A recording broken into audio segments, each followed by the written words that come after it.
Good morning, good afternoon, and good evening, grasshoppers. It's time to look at another excerpt from Chess Informant 160 for subscribers only on the YouTube and on Twitch under Master Chess Dojo. Hopefully you'll check out the playlists. I'm creating a Chess Informant Learning playlist, which this will be included in. And for the most part, Chess Informant, good. I was checking out to make sure that speech chat on Twitch was not overly accentuated there. The playlist for the YouTube is already there.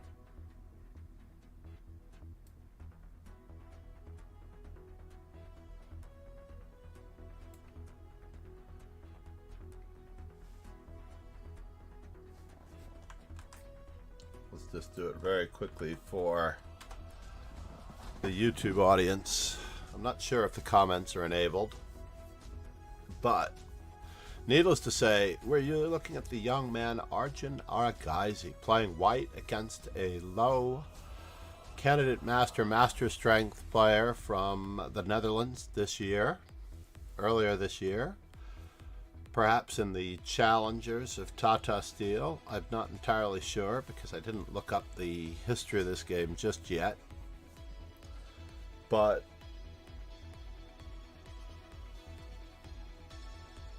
that's my guess. Now, Arjun Erigaisi plays absolutely every single opening, but as a result of being able to outplay opponents of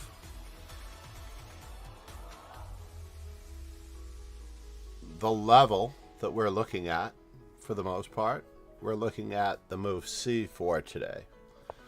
Now, if you are playing players that you want to crush quickly, you might think that you would like to play e4 or possibly the sharper lines of d4.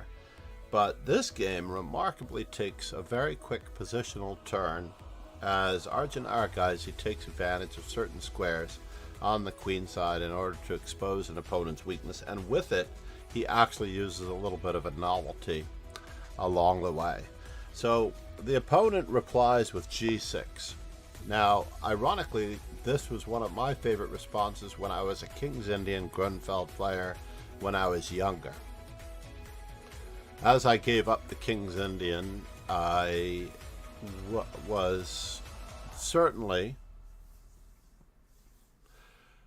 It looks like MCD Skynet is really big on the candidate move process, just a little too early here. In this particular instance, there are so many good moves for black. If you wish to play a Queen's Gambit decline structure, you can answer with e6.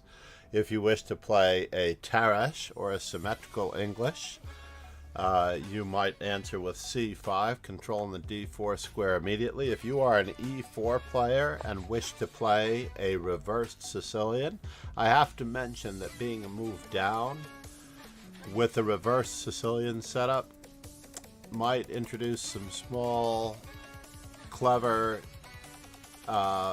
tactical moments that you have to be aware of. So it requires a little bit more effort to pay attention to black's / white's breaks in the Sicilian. Stonewall. Yes, that's possible too. Actually, we could also play the Stonewall Dutch. I actually have quite a good reputation against that. And of course, there's the all-around and universal reply with knight f6. Now, all of these are candidate moves, ironically mentioned by Ron, aka Pegasus from Sweden. Raiders from the well-heeled king have joined. Thank you, Mike. Namaste. Let me take care of you really quickly. The well-heeled king streams almost daily throughout the week. I think he's back. King said, "Hey John, namaste." Namaste, sir.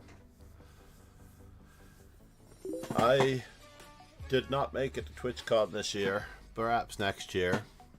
I can't remember why I didn't make it to TwitchCon this year. I think it was that Rotterdam was just a little bit out of the way.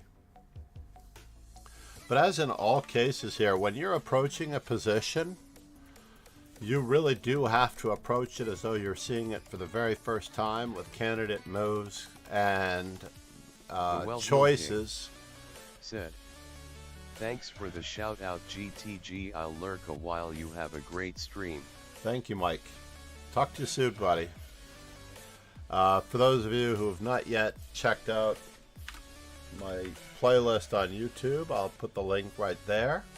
And I am FIDE trainer and National Master John MacArthur. As of August 15th of this year, I will have been teaching, coaching, and training young chess players for 40 years, which is quite an accomplishment given that I'm 39 years old.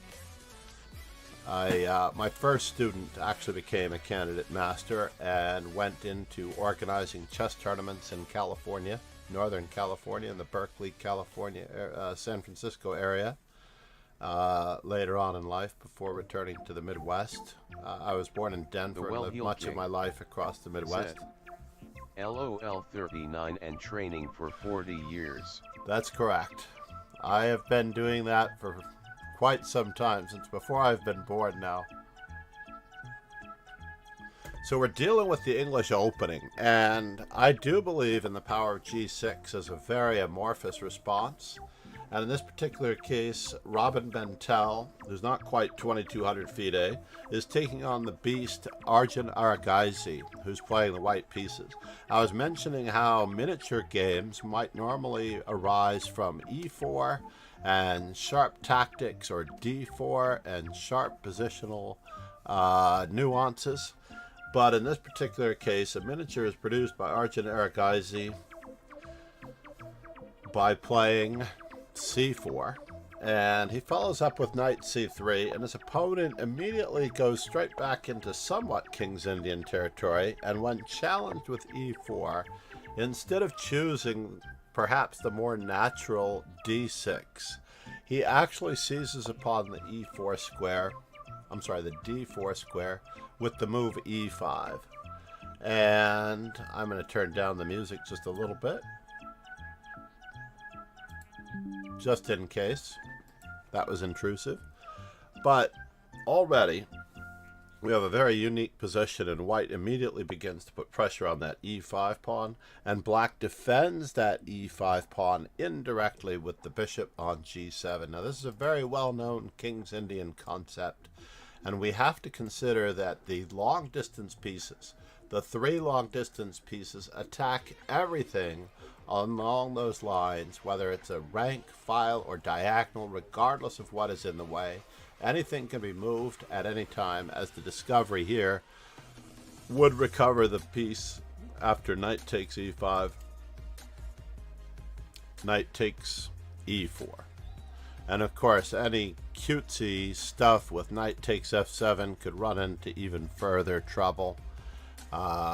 With either knight takes C3, knight takes D1, and the king will take back on D8 at the end of it all. Or we might even have queen E7, which could create some complications, as everything is in the lurch. Not just the knight on E4, the discovery, etc. So, ironically, we are going to consider candidate moves for white in this particular position.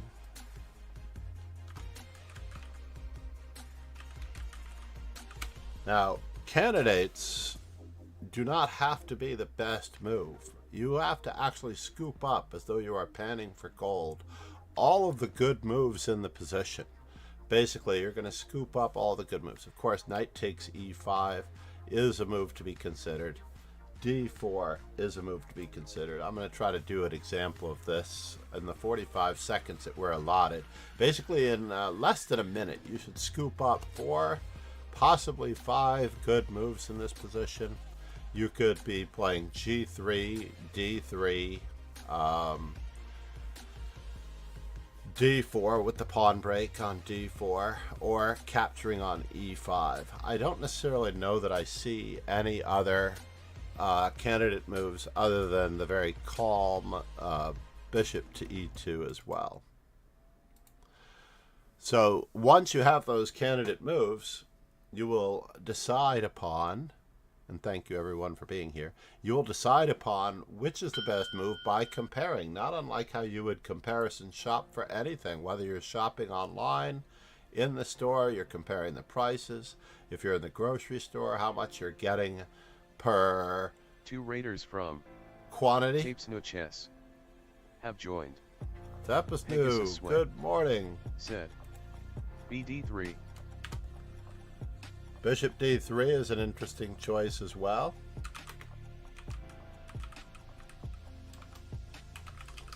We're trying to keep this to a very short stream. Unfortunately, I have it limited to subscribers only, but subscribers on YouTube may take advantage of the TTS as well, and that is a little bit less expensive, so you will also be able to find this particular stream on YouTube. I am FIDE trainer and National Master John MacArthur. I've been teaching chess as of August, soon to be 40 years as of August 15th. Given that I'm only 39, Tapes No, I find it quite a good accomplishment. Now, in this particular instance, the best move is indeed a move that Arjun Erigaisi plays, which is capturing the pawn on e5 and challenging the opponent. Absolutely challenging the opponent to prove what he has.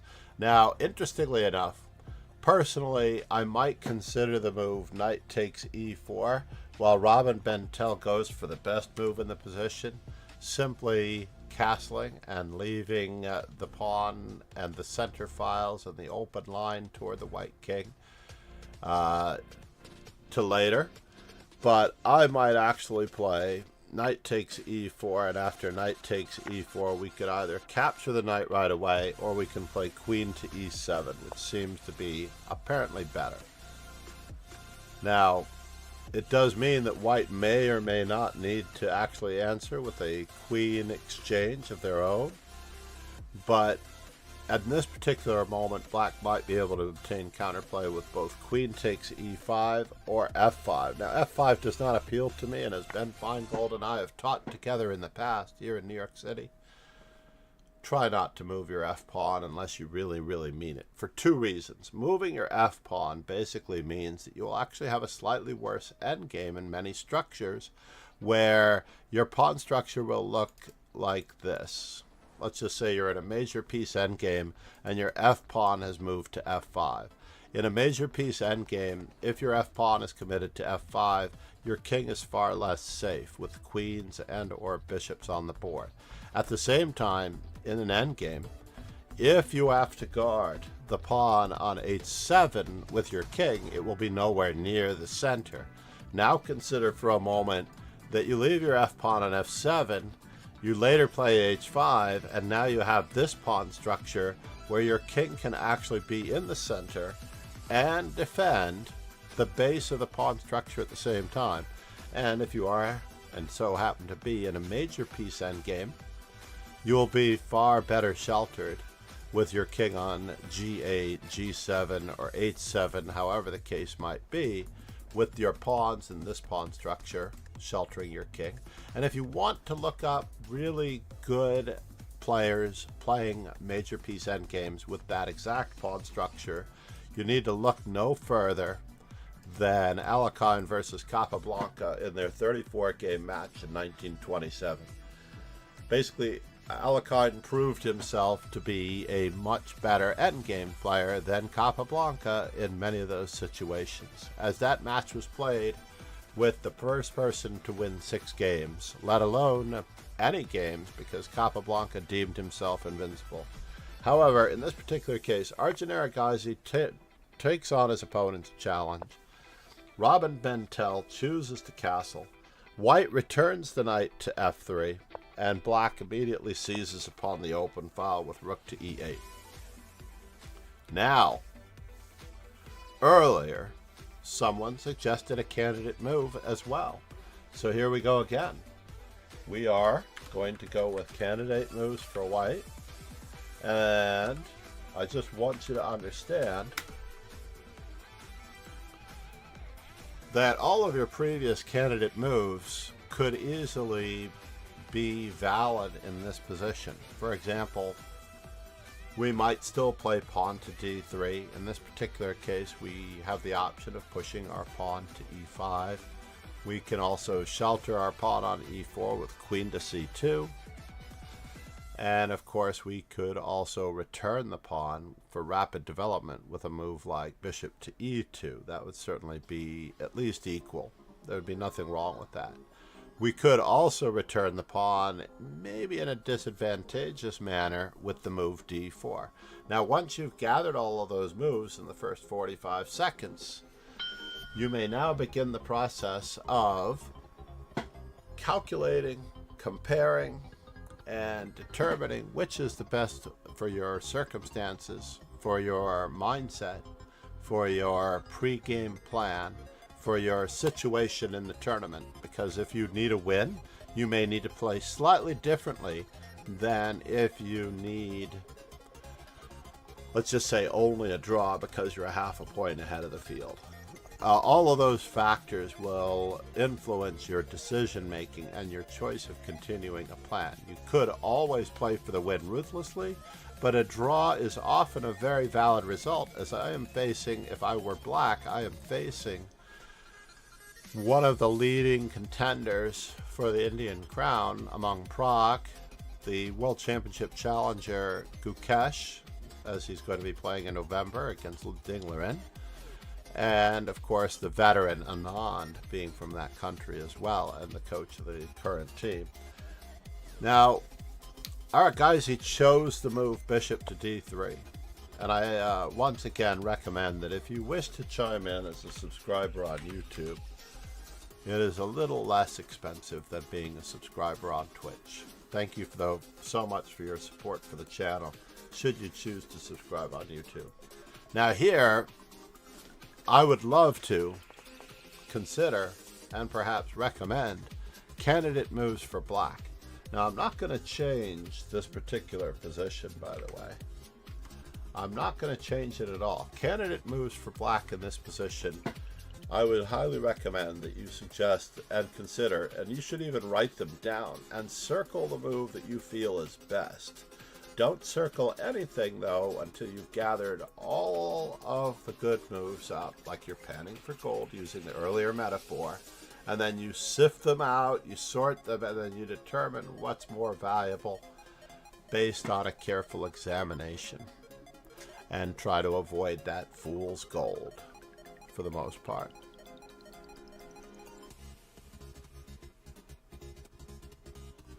Now, I do have a lesson almost immediately after this short stream, so I would like to express this thought currently.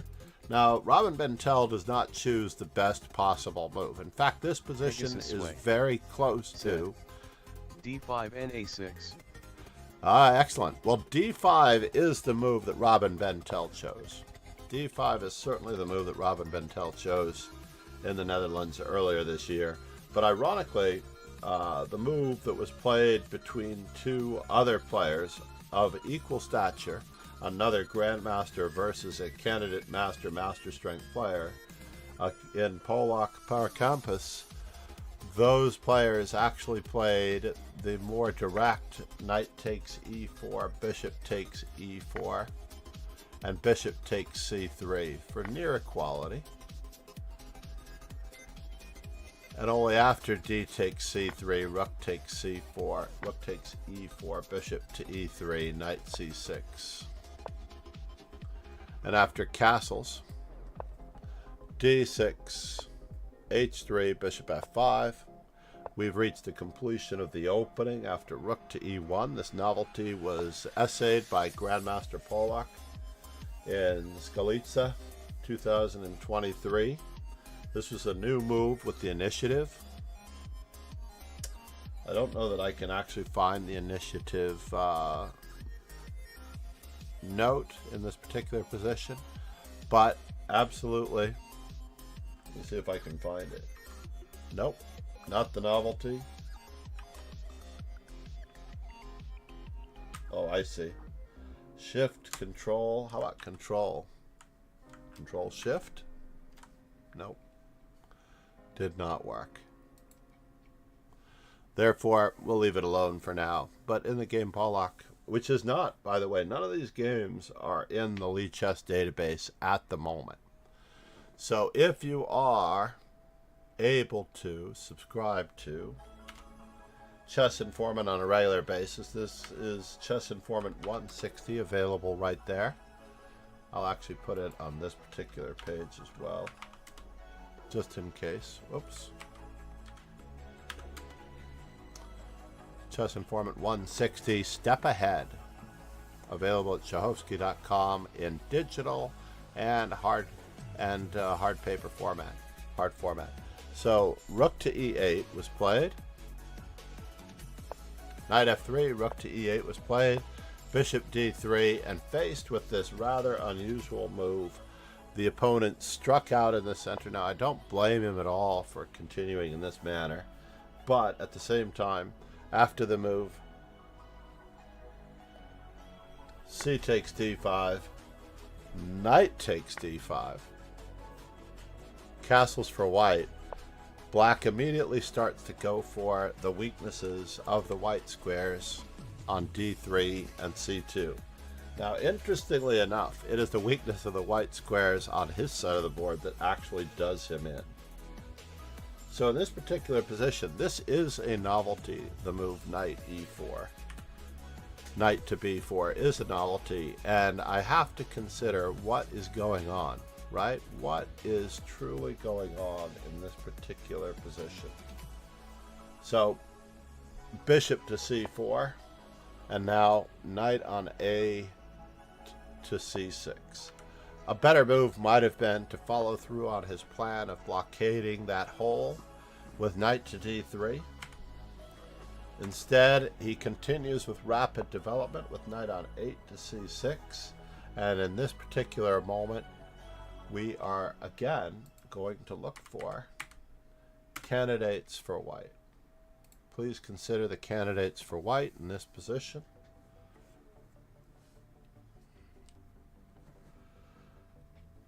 It is very important that you master this process of scooping up all of the good moves in the position. Absolutely imperative that you scoop up all of the good moves in this position. And then only then compare them through careful analysis and what you need to do. Only after that can you make a decision.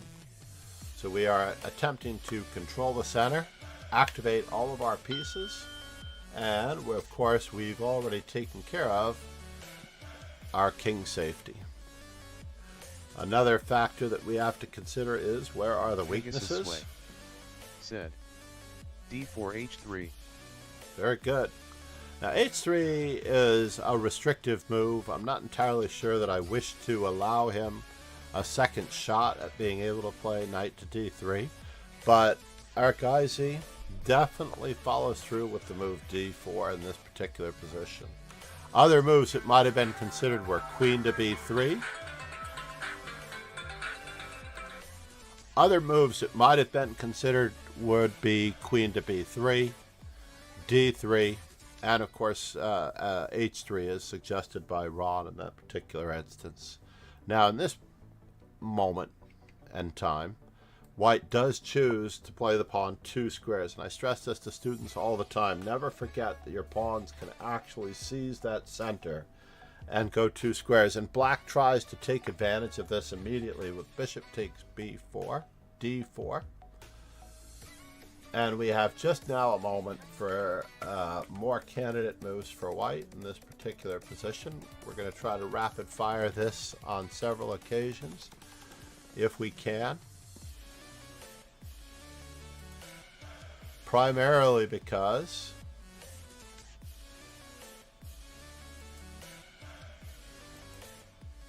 the process has to be internalized by you. So in this particular position, what did Erigaisi have in mind when he placed his pawn on d4, knowing that it could be lopped off in such a manner? Pegasus sway. Said. bg5. Juicy delicious. Said. EY up how do Y sub only chat. Well, ironically, the sub-only chat limits the distractions because this is a YouTube instructional designed primarily for YouTube, but I'm also including all of our subscribers here on Twitch. You may also, without using your channel points, be able to chat using TTS on YouTube by subscribing to the channel there. I apologize for anyone who feels left out because of the subscriber-only chat. However, we did have Bishop G5 by Ron, but like I said, like you have 3 darts to hit the bullseye, you should use all 3 darts to hit your particular bullseye. And that is absolutely imperative for the most part. So for example, while Bishop G5 may be the best or the second best move in the position, challenging the knight with A3 might also be a fascinating occurrence, because we can still play the best move, queen to B3, immediately after either A3, bishop takes C3, because we are stripping our opponent's king. Where are the weaknesses? F7 in this particular case. And we also would like the possibility of perhaps of getting our rook to D1 to bother the queen full force. So after the move queen to B3, black has some serious problems on his hands. He chooses to solve both problems by placing his queen on the E file. Thereby, he no longer has to worry about rook to D1 anymore. And as I mentioned before, all candidate moves are stockpiled for later so that you may have them as a future choice. So imagine if you were able to successfully find 3 to 4 good moves every single time. You may only play one of them. You will stockpile 3 good moves that may still be useful within that move order of your future moves. So therefore, even though A3 was a good move, Bishop G5 was a great move, Queen to B3 was the move chosen by Erigaisi and is favored by Stockfish. Basically, all of these moves are somewhat interchangeable. And when the knight returns to A6, he also had the possibility of just giving up the piece on that particular square and trying to activate his queen side. Erigaisi immediately ruins black's pawn structure. You can already see that there are some very serious white squared weaknesses on the queen side in this particular instance. So how are we going to take advantage of these? Candidate moves for white. Yes, and you can participate on YouTube. I appreciate you being there. But it is for subscribers for the most part. I do chess as for a living, Juicy Delicious. I do get paid to give lessons on a daily and regular basis. So therefore, I'm not asking for too much, given my concern and circumstances. So here, once again, we have to consider where are the weaknesses, which are the best and worst placed pieces. If they have the best pieces, can we unseat their pieces? Can we improve our worst placed pieces? And most importantly, what is the opponent's big idea with their move? In this particular case, we don't have to concern ourselves with it as much. But the move that Arjun Erigaisi plays, and he is moving the same piece twice at this moment. And I have to say, not moving the same piece twice is a very principled component of the opening. Don't move the same piece twice. I see this very often broken. This rule is broken routinely and often by anyone under the strength of 2200, routinely and often. If you want to know why your rating is less than 2200, it is because you're not following the principles of the opening. I know, because I do break those rules every day. And until I eradicate that and stop overlooking my opponent's big idea. So in this particular instance, for example, We had knight to d5 as a candidate move. We had queen to d5 as a candidate move. We had queen to a4 with a bit of a double attack as a candidate move. And of course, there's also the move that was played in the game by Arjun Erigaisi, queen to c4. And in this particular moment, queen to c4 was played. Now this does put a certain amount of pressure on both the knight and the bishop. So black does try to eliminate one of the two instances. And given the weakness of the white squares, white does follow up by capturing on c6. And you can already see that white has two minor pieces. Black has two minor pieces, one of which is being attacked. And there's also a rook in the lurch in the corner. So it really doesn't matter for the most part in this particular instance what the opponent does. He is losing material in this particular instance. There was no saving this position after the move queen to c4 or queen to d5 probably resulted in the same thing. So that after knight takes e5, queen takes e5, queen takes a8, the game came to an abrupt halt, unfortunately. Now, former student and colleague from my school, Columbia Grammar and Prep, where he graduated, is playing Anish Giri. So we will be raiding Anish Giri. And I also have a 100% score against one of the commentators, Brandon Jacobson. His brother has beaten me, Aaron Jacobson. But I have a 100% score against Brandon Jacobson thanks to a classical chess tournament played in the New Yorker Hotel, the Greater New York Open, years back. Thank you all for being here. Cheers and ciao. We will be raiding GM Hans Niemann. Hope to see you all again soon. It is Hans Niemann versus the rest of the world. So, enjoy the rest of your day. Thank you.